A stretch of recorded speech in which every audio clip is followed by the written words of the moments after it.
Parole de Tsahal, le général de brigade Daniel Hagari, qui pendant 20 minutes, vêtu de l'uniforme de Tsahal, fait le point sur les événements des dernières 24 heures sur les fronts de Gaza et du Nord. Et oui, il y a la guerre sur le terrain, mais il y a aussi une autre guerre, celle de la communication, une guerre des images, une guerre des chiffres et des faits, une guerre qui se joue donc sur les réseaux sociaux également. Nous sommes en ligne avec une des porte-paroles du compte justement Instagram de Tsahal, Thelma Obadia. Bonjour.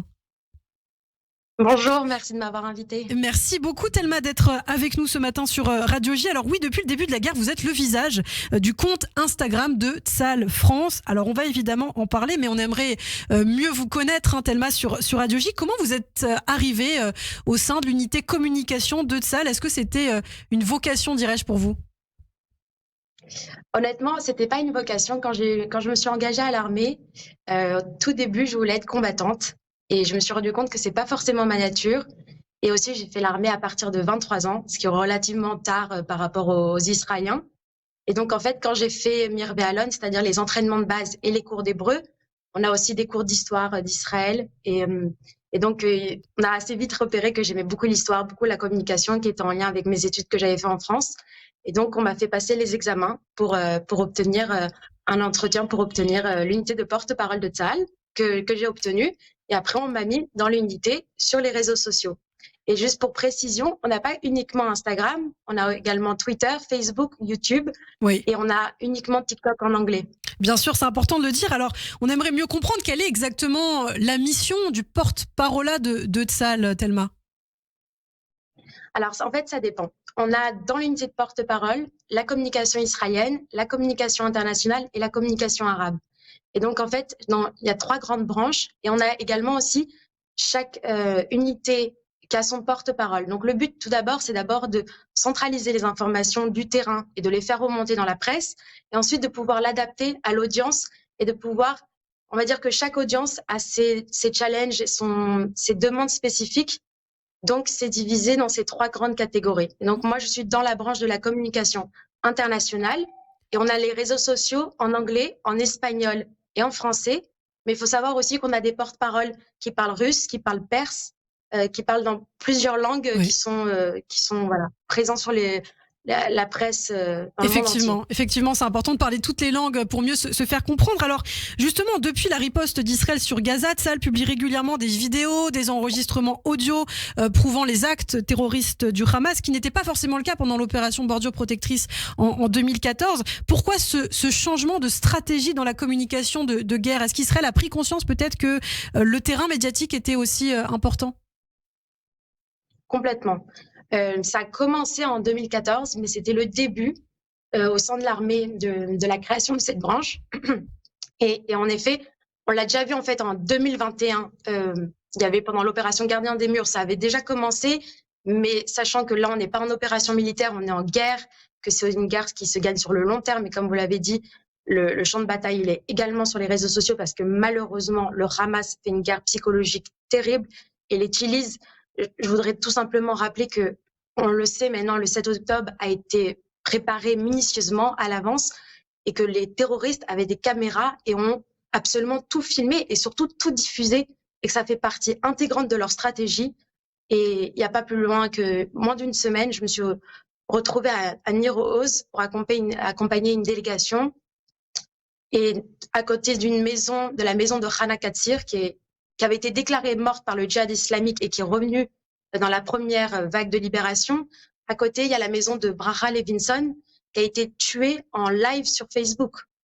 Et je voudrais vraiment qu'on rappelle de cet usage vraiment atroce et vraiment funeste des réseaux sociaux de la part du Hamas. Effectivement, le Hamas qui a voulu montrer ses crimes, justement, qui les a revendiqués sur les réseaux sociaux. Alors, depuis le début de la guerre, Thelma, on vous voit donc sur les différents comptes des réseaux sociaux français. Vous faites le décompte notamment de tous les soldats qui ont été tués. Il y en a 156 maintenant depuis le début de l'offensive, 489, je crois, depuis le 7 octobre. C'est important de parler de ces soldats, de ceux qui sont tombés au combat, Thelma.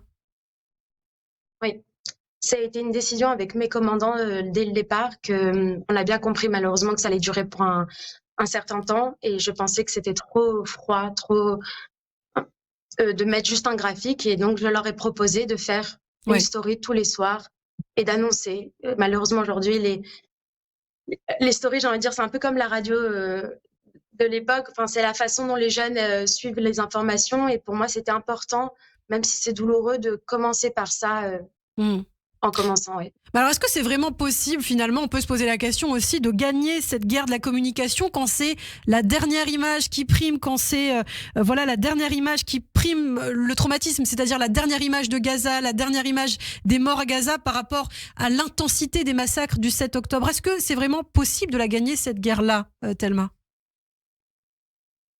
Moi, je pense que c'est possible de la gagner. Et surtout, je pense qu'il ne faut pas non plus être naïf, que des gens qui sont absolument anti-Israël ou qui expriment tout le temps leurs opinions négatives, on ne va pas forcément changer tout le monde, mais il y a aussi une majorité silencieuse. Et c'est sur cette audience-là aussi qu'il faut se concentrer. Et je pense sincèrement que notre travail a un impact incroyable. Moi, je vois le nombre de messages de soutien qu'on reçoit. Alors, c'est sûr que on va pas changer le monde entier en termes d'opinion, mais ce qu'on doit faire, on doit le faire et on doit le faire avec le maximum d'efforts et de motivation. Alors vous avez dit, vous avez proposé vous à votre hiérarchie de parler des soldats qui ont été tués, de faire le décompte justement. Comment on décide des informations à communiquer en temps de guerre et qui élabore ces fameux communiqués de presse de Tsahal? Ça c'est en termes de hiérarchie, ça monte plus haut en termes de stratégie ou autre. Donc on a un ramal d'ivoire, on a comment on appelle ça une sous-unité qui centralise toutes les unités, tous les messages et toutes les informations qui reviennent du terrain. Et ensuite, il y a tellement d'informations, tellement d'images. Nous, on décide ce qu'on considère pertinent ou pas de mettre sur les réseaux sociaux et surtout de l'expliquer. Donc ça, on va dire, c'est vraiment tout ce qui est opérationnel, récap opérationnel de ce qui se passe sur le terrain.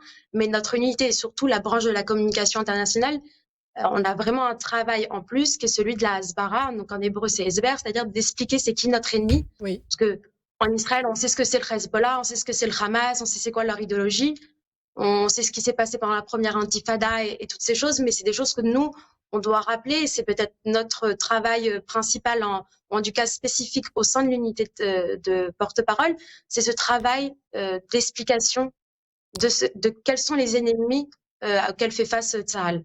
Eh bien, merci beaucoup. Merci Thelma Obadia pour toutes ces explications. Merci d'avoir été avec nous. On peut vous retrouver donc sur les réseaux sociaux du compte de Tsahal France, effectivement. Merci pour ces précisions et bon courage. On vous retrouve, je l'espère, très bientôt sur Radio J. À bientôt. Le Radio J. Zoom Israël.